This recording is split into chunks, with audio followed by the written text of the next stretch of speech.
હોય તો સમજાવશો। શું કીધું? ભોગવ્યું અને ભોગવતો। ભોગવ્યું અને ભોગવવું। ભોગવ્યું એટલે તમે કુદરતને તમને ભોગવવાના સંજોગો આપ્યા। ભોગવવું એમાં કરતાપણું આવે। શું આવે? ખ્યાલ આવે ને? આપણે ભોગવનારા નથી। આ જગતમાં એક પણ વસ્તુ જીવ પોતે પોતાની સ્વતંત્ર શક્તિથી ભોગવી શકતો નથી। કુદરત એને સંજોગ આપે તો જ ભોગવી શકે। સમજાય છે? નહીં તો ઘર અહીંયા લે ટ્રાન્સફર દિલ્હી થાય ના સમજાયું?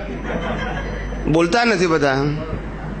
ઘર અહીંયા લે અને ટ્રાન્સફર કોણ ભોગવે? પેલો ભાડવા। આ સમજવાની જરૂર છે। બહુ તમે જાણો ને તો ખ્યાલ આવે તમને આ બધી વસ્તુ। એક ભાઈ હતા, આ તો પ્રસંગ બધાનો કહું છું।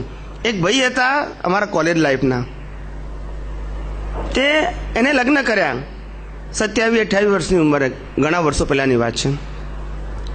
લગ્ન કર્યા અને પછી 6 જ મહિનામાં એને ફોરેન જવાનું થયું જોબ માટે હો, વર્ક પરમિટથી। તો ભાઈ ફોરેન ગયા,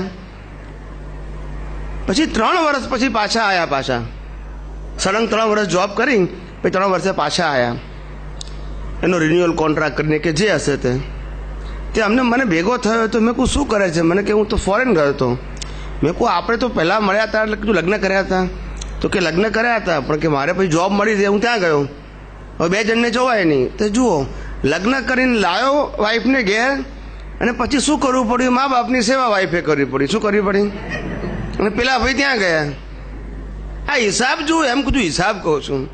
એટલે કોઈ જગ્યાએ આપણી કોઈ સ્વતંત્રતા છે ખરી? એમ મારો કહેવાનો મતલબ એમ છે, આપણે જે ધારીએ છીએ એવું થઈ શકે છે? માટે આપણે જે થઈ શકે ને અથવા જે થાય એનો સ્વીકાર કરવો આપણે। શું કીધું? જે બને ને એનો સ્વીકાર કરવો, એટલે ભાંગગઢ નહીં। આ પ્લાન છે ને બહુ ગડગડ ના કરવા આપણે। શું કીધું? કુદરતે બધું પ્લાન ઘડી નાખ્યો છે આપણો, છેક છેલ્લા શ્વાસ સુધીનો। હવે જે પ્લાન ઉકલી રહ્યો છે ને એને સ્વીકાર કરો ખાલી। શું કીધું? જે ઘડેલો પ્લાન છે ને એ ઉકલે ને એનો સ્વીકાર કરો કે ભગવાન બરાબર છે, આવું જ હોય, અમારા કર્મના હિસાબ પ્રમાણે આવું જ હોય। સમજાય છે? તો આપણને નિરાકુરતા રહે, સાતા રહે।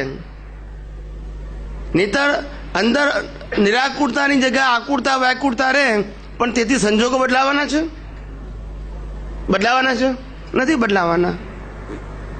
એટલે આ જ્ઞાનીઓની આવી દ્રષ્ટિ હોય, કોઈ પણ વસ્તુને આમ બ્રોડ વિઝનથી ઓબ્ઝર્વ કરે ને એટલે નાના સંજોગો જીવનના ડાયજેસ્ટ થાય ને શું થાય?